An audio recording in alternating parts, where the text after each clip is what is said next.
வணக்கம்.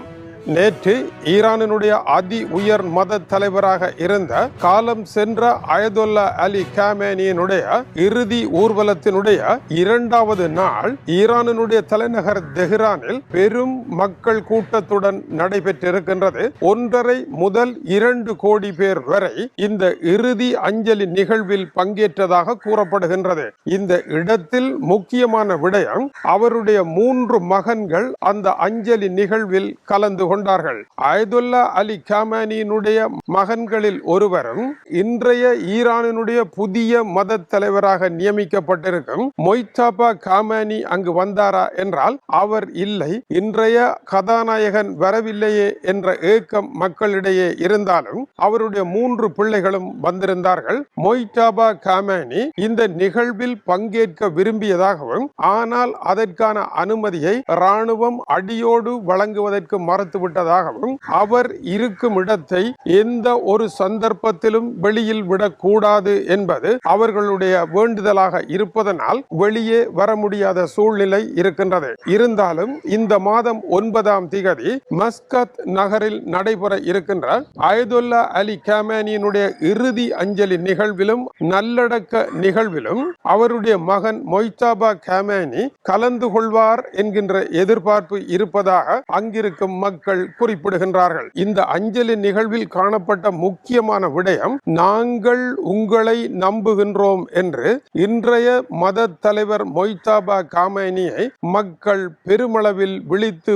பெரும் கோஷமிட்டார்கள். நாங்கள் உங்களை நம்புகின்றோம், நாங்கள் உங்களை நம்புகின்றோம் என்பதுதான் அந்த அஞ்சலி நிகழ்வின் தேசிய கீதம் போல ஒலித்துக் கொண்டிருந்தது. இது அமெரிக்காவை நாங்கள் நம்பவில்லை என்கின்ற கோஷத்தை எழுப்புவதாக இருந்தது. ஒருபுறம் அமெரிக்காவினுடைய 250வது சுதந்திர தின கொண்டாட்டம் நடைபெற்றுக் கொண்டிருக்கின்ற பொழுதுகளில் இந்த நிகழ்வும் நடைபெற்றதானது அதற்கு நேர் எதிர்மறையானதாக இருந்ததையும் மறுக்க முடியாது. இது டொனால்ட் ட்ரம்பிற்கு பெரும் கோபத்தை ஏற்படுத்தி அவர் நிலை தடுமாறிய ஒரு பதிவை வெளியிட்டதும் அது சர்வதேச சர்ச்சையாகவும் ஆகியதும் குறிப்பிடத்தக்கது.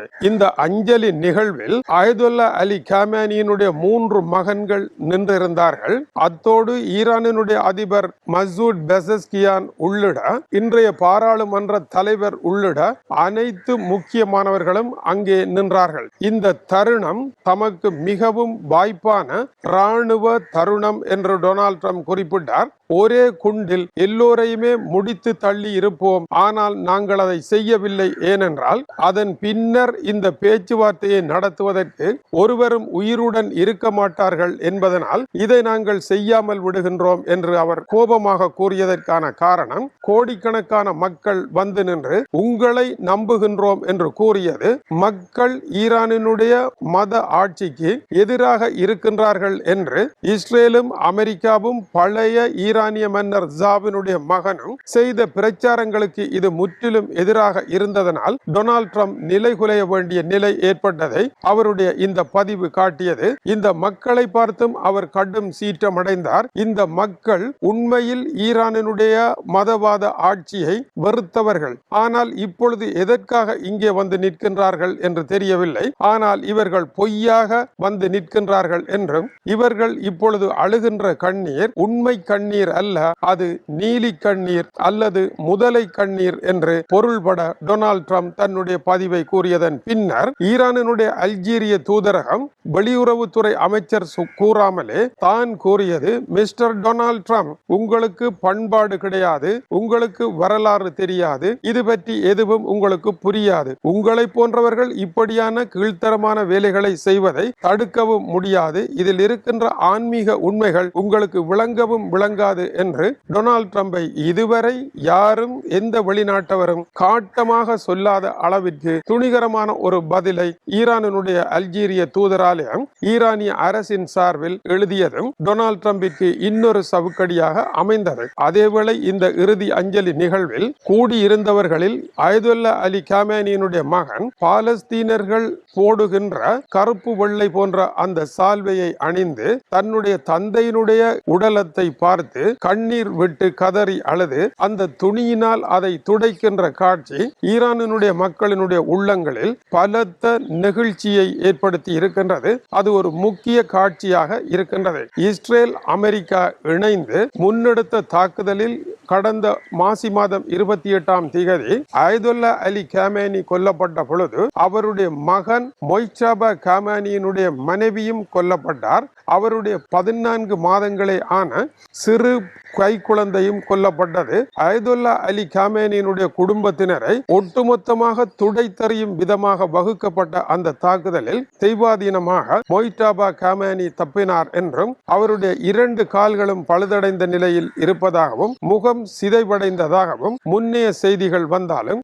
எந்த ஒரு செய்தியும் அவருக்கு உண்மையில் என்ன ஆனது என்பதை ஆதாரபூர்வமாக 100% தெளிவாக உணர்த்த முடியாத சூழ்நிலை இருந்தது. இந்த நிலையில் அவர் வருவார் என்கின்ற எதிர்பார்ப்பு இருக்கின்றது. அவர் மக்கள் முன் தோன்றுவதை விட வராமல் இருப்பது அவருக்கு ஒரு தெய்வீக தன்மையை ஏற்படுத்தி இருப்பதாகவும் அவருடைய குரல் கடவுளின் குரல் என்று ஈரானிய மக்களினால் மதிக்கப்படுவதாகவும் அவர் கடவுளினுடைய பிரதிநிதி என்று ஜியா முஸ்லிம்கள் கருதுவதாகவும் அந்த செய்தி குறிப்பிடுகின்றது. ஆனால் தந்தை இறந்த 10வது நாள் இவர் அந்த நாட்டினுடைய அதி உயர் மத தலைவராக நியமிக்கப்பட்டார். அன்றிலிருந்து இன்று வரை அவர் எங்கே இருக்கின்றார்? அவருடைய ஒரு புகைப்படம் கூட வெளிவரவில்லை என்பது குறிப்பிடத்தக்கது. இந்த நிலையில் ஈரானில் கோடான கோடி மக்களினுடைய இதயங்களை கவர்ந்தவாறு இந்த அஞ்சலி நிகழ்வு தொடர்ந்து கொண்டிருக்கின்றது. ஈரானினுடைய முக்கியமான ஆன்மீக நகரங்களில் எல்லாம் மக்கள் கூடுவதன் மூலமாக பெருந்தொகையான மக்கள் இன்றைய ஈரானிய அரசை ஆதரிக்கின்றார்கள். இந்த ஊர்வலத்தில் மிக மிக முக்கியமான ஒரு விடயம் பேசப்பட்டிருக்கின்றது மக்களிடையே. சமாதானம் வேண்டுமா? சமாதானம் என்ற பேச்சுக்கே இடம் இல்லை. அப்படியானால் உங்களுக்கு என்னதான் வேண்டும்? பழிக்கு பழி, அமெரிக்காவையும் இஸ்ரேலையும் பழி வாங்குவதை தவிர இனி வேறு வழி இல்லை என்ற கருத்தையே அங்கு எல்லோரும் பெரும்பான்மையாக பதிவு செய்ததையும் காண முடிந்தது. இதுதான் இப்பொழுது பேசப்படுகின்ற சமாதான ஒப்பந்தமானது மிகப்பெரிய சிக்கலை சந்திப்பதற்குரிய அபாய நிலையின் அடையாளமாக இருக்கின்றது. ஆனால் இந்த அமைதி ஒப்பந்தம் நல்லபடியாக நடைபெற வேண்டும் என்று விரும்புகின்ற மக்களும் ஈரானில் இல்லாமல் இல்லை. அவர்களில் பெருந்தொகையானவர்கள் இப்பொழுது துருக்கிக்கு புலம்பெயர்ந்து கொண்டிருக்கின்றார்கள்.